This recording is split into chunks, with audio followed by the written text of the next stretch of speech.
clip Hứa Khải và Đàm Tùng Vận cùng song ca làm cả mạng xã hội tan chảy. Có những khoảnh khắc không cần quá hoành tráng, không cần sân khấu lớn, chỉ cần hai người đứng cạnh nhau và cùng cất giọng hát. Và lần này khoảnh khắc đó thuộc về Hứa Khải và Đàm Tùng Vận, không báo trước, không teaser, không thông báo chính thức, chỉ là một đoạn clip hậu trường, ánh sáng đơn giản, không micro chuyên nghiệp, họ đứng cạnh nhau và bắt đầu hát. Ban đầu chỉ là thử giọng, một câu hát nhẹ, rồi người kia nối tiếp, không hoàn hảo nhưng rất tự nhiên. Giọng hát hòa quyện bất ngờ, giọng của Đàm Tùng Vận nhẹ ấm, mềm mại, giọng của Hứa Khải trầm, ổn định, có chiều sâu, khi kết hợp tạo nên một cảm giác rất hài hòa. Trong lúc hát họ nhìn nhau, không phải nhìn thoáng qua, mà là giữ lại lâu hơn một nhịp. Khoảnh khắc đó khiến người xem không thể rời mắt, một nụ cười rất thật khi một người hát sai nhịp, người kia bật cười, không cắt, không diễn lại. Chính sự không hoàn hảo đó lại khiến clip trở nên đáng yêu hơn. Những bình luận đầu tiên, trời ơi, hợp giọng quá, nghe như một cặp đôi thật sự, ánh mắt kia là sao vậy? Clip lan truyền với tốc độ chóng mặt, từ hậu trường nhỏ trở thành video viral, xuất hiện trên mọi nền tảng. Chỉ sau vài giờ, ai cũng đang xem clip này. Hashtag leo top, thăng song ca đỉnh cao, thăng Hứa Khải Đàm Tùng Vận, thăng nghe là tên này. Vì sao clip này gây sốt đến vậy? Vì không phải là một màn trình diễn, không dàn dựng, không chỉnh sửa, chỉ là một khoảnh khắc thật, vì cảm xúc rõ ràng, không cần lời xác nhận. Nhưng ánh mắt, nụ cười, cách họ đứng gần nhau đều nói lên rất nhiều điều.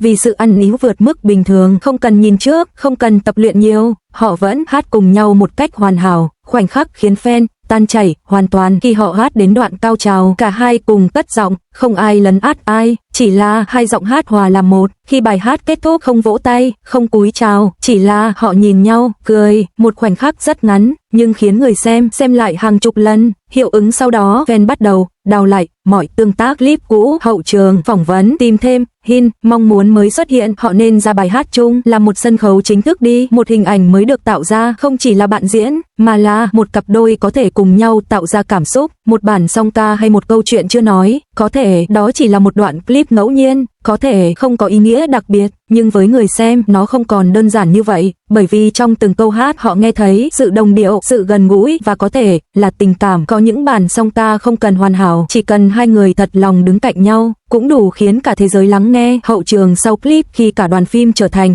fan shipper lớn nhất, có những chuyện khi chưa ai biết vẫn có thể giữ bình thường, nhưng một khi đã viral, mọi thứ sẽ không còn như cũ. Ngày hôm sau không khí hoàn toàn thay đổi, khi Đàm Tùng Vận bước vào phim trường, mọi người đều nhìn cô, không ai nói gì ngay, nhưng ánh mắt đầy ẩn ý. Một thành viên đoàn phim cười, hôm qua hát hay quá nhỉ, cô khựng lại, chưa kịp trả lời, một người khác chen vào, không phải hát hay, mà là hợp giọng. Cả đoàn bật cười, anh xuất hiện và mọi thứ càng khó kiểm soát. Hứa Khải bước vào, không cần nói gì, chỉ cần đứng đó cũng đủ khiến không khí trở nên kỳ lạ. Một người trêu, hôm nay có song ca nữa không? Anh cười, không phủ nhận, không trả lời thẳng, chỉ nói phải xem đối phương có đồng ý không. Tất cả ánh mắt đổ dồn về phía cô cúi đầu, cười nhẹ, nhưng không nói gì. Trong lúc nghỉ giải lao, một người đưa micro giả cho họ, nào, hát lại đi. Một người khác, lần này nhìn nhau lâu hơn chút nhé. Không khí trở nên ồn ào, nhưng họ không né tránh, chỉ là cười. Khoảnh khắc đáng nghi, khi mọi người đang nói chuyện, cô vô thức quay sang hỏi anh có mệt không? Một câu rất bình thường, nhưng cách cô hỏi lại rất tự nhiên, không giống đồng nghiệp, giống người quan tâm đặc biệt. Cả đoàn,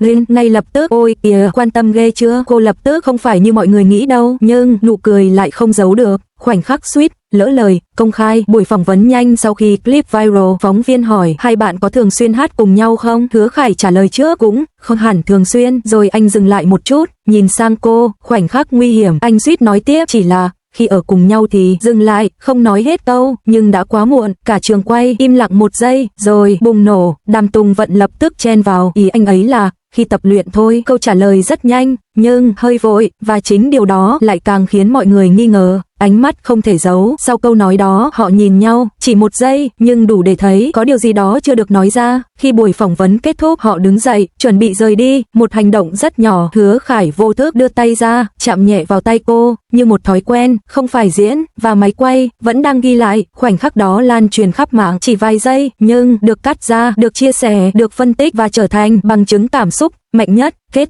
khi họ chưa nói nhưng ai cũng hiểu, không có lời xác nhận, không có câu chúng tôi đang yêu, nhưng qua tất cả những gì đã xảy ra, cách họ nhìn nhau, cách họ phản ứng, những khoảnh khắc suýt lỡ lời, mọi người đều có cùng một suy nghĩ, họ không cần nói, vì tất cả đã thể hiện rõ rồi. Có những tình cảm không thể giấu bằng lời nói, vì chỉ một ánh mắt, một hành động nhỏ, cũng đủ để cả thế giới nhận ra. Lần đầu họ chính thức công khai khoảnh khắc khiến cả mạng lặng đi. Có những sự thật có thể im lặng rất lâu, nhưng đến một lúc không thể giấu thêm nữa. Một buổi chiều không báo trước, không họp báo, không truyền thông rầm rộ, chỉ là một bài đăng trên tài khoản cá nhân của Đàm Tùng Vận. Bức ảnh định mệnh hai người đứng cạnh nhau, không quá gần, không quá xa, ánh sáng rất tự nhiên, không tạo dáng, chỉ là một khoảnh khắc rất thật. Caption khiến cả mạng đứng hình, không cần đoán nữa, chỉ một câu nhưng đủ để kết thúc mọi tin đồn, xác nhận tất cả, khiến hàng triệu người lặng đi. 10 phút đầu tiên không ai tin, mọi người reload liên tục, xem lại, rồi bùng nổ. Hashtag chiếm toàn bộ bảng xếp hạng. Thằng Hứa Khải Đàm Tùng Vận công khai, thằng cuối cùng cũng đợi được, thằng không có là tin đồn. Phản ứng của cộng đồng fan lâu năm, chúng tôi biết mà, đợi ngày này quá lâu rồi. Người bất ngờ, không ngờ họ dám công khai thật. Người hoài nghi liệu có bền không, nhưng dù thế nào không ai có thể phủ nhận điều này nữa. Áp lực bắt đầu ập đến, truyền thông bủa vây, phỏng vấn liên tục, câu hỏi dồn dập, từng chi tiết bị soi kỹ, không còn là hai cá nhân riêng lẻ, mà là một cặp đôi dưới kính hiển vi của cả thế giới. Tin đồn trái chiều xuất hiện, PR cho dự án mới chỉ là chiêu trò, sẽ sớm chia tay thôi. Những lời nói đó không nhẹ, áp lực từ fan không phải ai cũng ủng hộ. Có người rời fandom, phản đối, chỉ trích, không còn chỉ là chuyện riêng. Lần đầu xuất hiện cùng nhau sau công khai, không né tránh, không tách riêng, họ bước vào sự kiện cùng nhau, một hành động nhỏ nhưng đầy ý nghĩa. Giữa hàng trăm ống kính, Hứa Khải nhẹ nhàng đứng gần hơn, không nắm tay rõ ràng, nhưng đủ để bảo vệ cô khỏi sự hỗn loạn xung quanh. Phóng viên, hai người có lo lắng về dư luận không? Anh trả lời, có, dừng một chút, rồi nói tiếp, nhưng tôi lo mất cô ấy hơn. Cả khán phòng im lặng, cách họ bảo vệ nhau giữa bão tin đồn, không tranh cãi trên mạng, không phản bác từng tin đồn, không giải thích mọi thứ. Họ chọn im lặng trước ồn ào, bảo vệ nhau trong những điều nhỏ nhất, luôn xuất hiện cùng nhau, luôn đứng gần nhau, luôn để ý đến đối phương, không cần lời nói lớn. Nhưng ai cũng nhìn thấy, khi một người bị chỉ trích, người kia không lên tiếng ồn ào, chỉ là ở bên, và đôi khi sự hiện diện đã là câu trả lời mạnh nhất.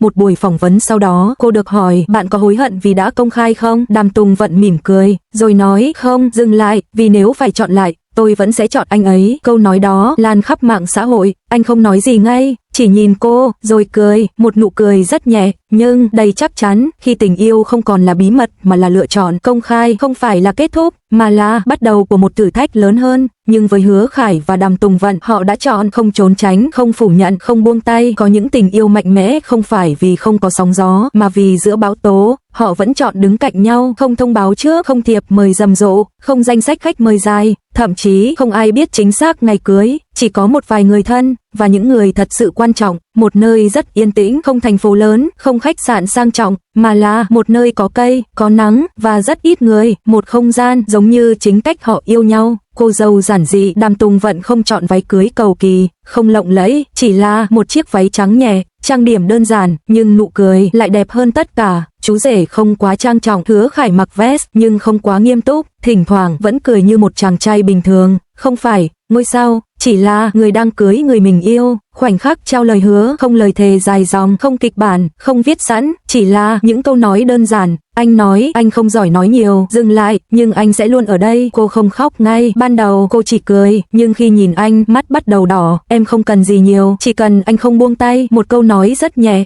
nhưng khiến tất cả những người có mặt im lặng. Những chi tiết nhỏ khiến ai cũng xúc động, không nhạc lớn, chỉ là một bản nhạc nhẹ. Thậm chí có lúc không có nhạc, nhưng vẫn đủ cảm xúc, không quá nhiều người, không ồn ào, chỉ vài tiếng cười, vài giọt nước mắt, nhưng lại ấm áp hơn bất kỳ đám cưới nào. Một cái nắm tay rất chặt. Khi nghi thức kết thúc, Hứa Khải nắm tay cô, không buông, không phải vì sợ mất, mà là không muốn rời, không đăng ngay, không ảnh cưới, không thông báo. Họ giữ lại khoảnh khắc đó, chỉ cho riêng mình. Một bức ảnh xuất hiện sau đó, vài ngày sau, một bức ảnh được đăng, không rõ mặt, chỉ là hai bàn tay đan vào nhau, kèm dòng chữ đã đủ rồi, không cần nói thêm. Ai cũng hiểu vì sao đám cưới này khiến người ta xúc động, vì nó không thuộc về showbiz, không ánh đèn, không sân khấu, chỉ là cuộc sống thật. Vì họ đã đi qua quá nhiều tin đồn, áp lực, hoài nghi, nên khoảnh khắc này trở nên quý giá hơn. Vì họ chọn nhau, không phải vì hoàn hảo, không phải vì dễ dàng, mà là sau tất cả vẫn chọn ở lại. Một đám cưới không ồn ào nhưng đủ để cả thế giới lặng lại. Không ai livestream, không ai chứng kiến trực tiếp, nhưng câu chuyện của họ vẫn chạm đến rất nhiều người. Bởi vì có những tình yêu không cần được cả thế giới chứng kiến, chỉ cần hai người biết là đã đủ để đi hết một đời.